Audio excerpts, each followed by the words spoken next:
Beberapa teman menganggap mengucapkan Natal boleh-boleh saja. Ketika diberitahu bahwasanya itu dilarang, mereka tetap berdalih bahwa itu boleh-boleh saja untuk menjaga hubungan dengan sama muslim. Bagaimana cara meyakinkan mereka bahwa hal ini dilarang dalam Islam, sementara saya sendiri memiliki keterbatasan dalam memberikan jawaban kepada teman-teman. Berkaitan dengan dua pertanyaan di atas, apakah kita berdosa jika membiarkan hal tersebut? Misal ketika ada teman muslim yang menganggap mengucap selamat Natal boleh, kita hanya diam saja. Tentu nggak boleh ya, itu harus ingkar mungkar. Orang-orang muslim yang mengatakan bahwasanya boleh saja mengucapkan selamat Natal, saya berani sumpah ikhwah, orang ini tidak punya ilmu agama dan imannya masih sangat tipis. Nggak bisa saudaraku, mengucapkan selamat Natal kepada orang Nasrani sama mengatakan selamat Allah punya anak. Bagaimana bisa Anda berani ya, mengatakan Allah punya anak? Itu kalimat yang sangat berat, jangan gitu. Tidak boleh. Allah subhanahu wa ta'ala itu la syarikalah, tidak ada sekutu baginya. Lam yalid walam yulad, tidak beranak dan tidak diperanakkan.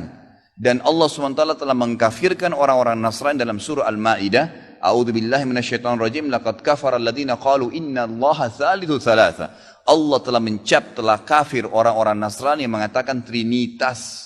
Nggak boleh. Ngucapin selamat berarti selamat atas keyakinan kalian yang Allah sudah cap mereka kafir dengan itu.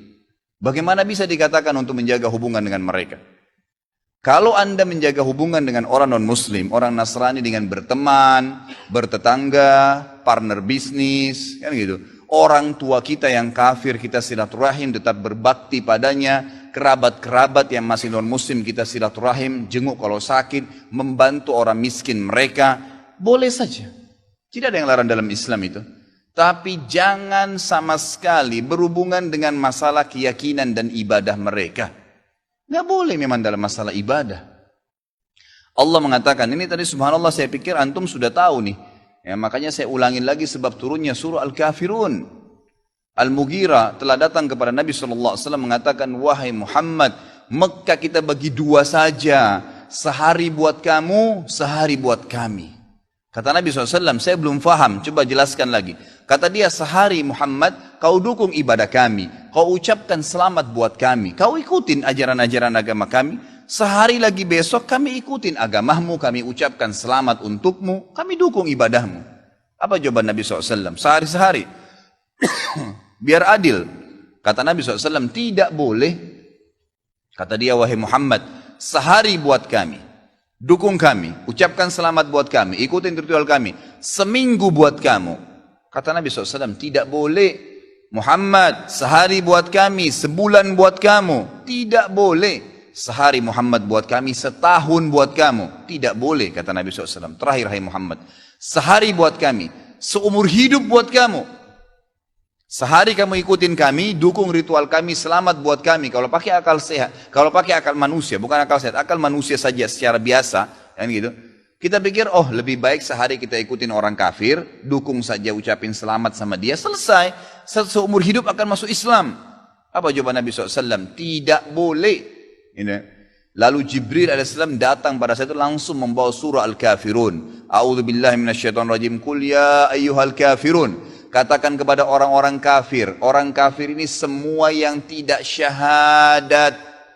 Yang tidak mengatakan asyhadu an la ilaha illallah wa anna Muhammad Rasulullah kafir. Jelas kafir. Dan itu Allah yang mencap mereka kafir. Gitu kan? Kafir artinya tidak beriman kepada Allah subhanahu wa ta'ala. Orang Nasrani aja mengkafirkan Yahudi kok.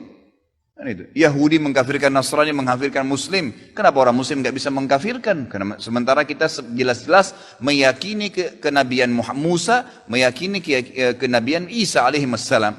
Gitu kan? Mereka yang memungkiri Nabi Muhammad SAW, Nabi terakhir, berarti tidak beriman sempurna kepada Allah Subhanahu Wa Taala. Dan sudah banyak ayat Quran menjelaskan masalah itu. Gitu kan? Kata Allah Subhanahu Wa Taala, ya, Qul ya ayyuhal kafirun la a'budu ma ta'budun. Semua Yahudi, Nasrani, Majusi, penyembah api, penyembah gunung, penyembah pohon, penyembah apa saja, semua selain yang tidak syahadat ini, saya tidak ikut-ikutan acara ritual kalian, tidak akan ucapin selamat buat kalian, tidak akan pakai atribut-atribut kalian, dan kalian juga tidak usah repot-repot ikutin agama saya, nggak usah. Kita nggak butuh Nasrani. Saya tanya, pada saat sholat Idul Fitri, ada orang Nasrani ikut-ikutan, Idul Adha, gitu kan? Mereka berurus dengan agamanya sendiri. Kenapa orang Muslim pusing dengan acara ritualnya orang lain? Diulangi lagi. Ya, setelah dikatakan kalian tidak usah ikut-ikutan, saya tidak usah ikut-ikutan juga, diulangi lagi. Wala antum ma'budun ma'bud, wala na'abidum ma'abadtum, wala antum ma'budun. 2 kali diulangi. Dan saya tidak akan ikut-ikutan, kalian juga tidak usah ikut-ikutan. Terus begitu. Terakhir dikatakan oleh Allah, lakum dinukum waliyadin. Kalian punya agama, saya juga punya agama. Titik, selesai. Gitu kan? Emang sudah begitu. Kalau anda bilang, oh itu cuma kata-kata, nggak masalah. Kata-kata bisa membuat anda murtad, saudaraku, bisa masuk neraka. Gitu kan? Sadarkah anda dengan satu kalimat, anda kalau mengatakan satu kalimat sekarang, semenit kemudian kalau anda yakin dalam hati bisa masuk neraka kalau meninggal, kalau anda mengatakan saya murtad, memang dari hati mau keluar dari Islam, semenit kemudian dicabut ruhnya oleh malaikat maut, masuk neraka. Kalimat, kata-kata. Bahaya tuh, gitu kan? Mungkin teman-teman juga sudah tahu yang dialog antara Muslim sama Nasrani di Amerika. Si Nasrani mengatakan, kenapa kau tidak ucapkan kalimat Natal, selamat Natal buat saya? Kata si Muslim, ya kata si Nasrani, itu kan cuma kata-kata. Kata si Muslim, kenapa, apa kau sudah syahadat? Si Nasrani bilang, enggak. Kenapa kau enggak syahadat? Dia bilang, kalau saya syahadat, saya tinggalin agama saya. Kata si Muslim, itu kan juga cuma kata-kata. Sama, gitu kan? Jadi enggak boleh. Tapi hal-hal yang ditoleransikan dalam agama, silahkan. Tadi saya bilang berteman, bertetangga, silahkan. Tapi jangan dukung masalah ibadahnya. Enggak boleh.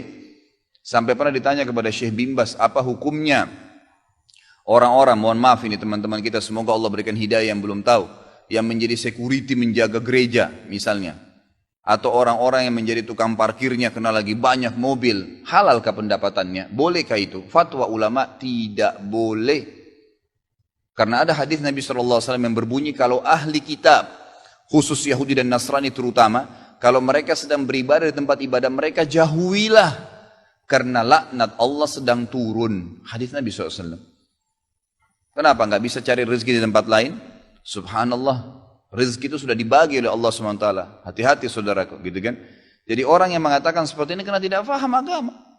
Bagaimana bisa dia mengatakan Tuhan punya anak? Gitu kan? Jadi tidak boleh sama sekali ikhwah. Yang nggak boleh. Jadi kita harus tahu mana yang boleh dan mana yang tidak boleh. Dan anda wajib ingkar mungkar. Ingatkan apa yang saya sampaikan tadi. Kalau juga dia tidak mau dengar, selesai, gugur kewajiban anda.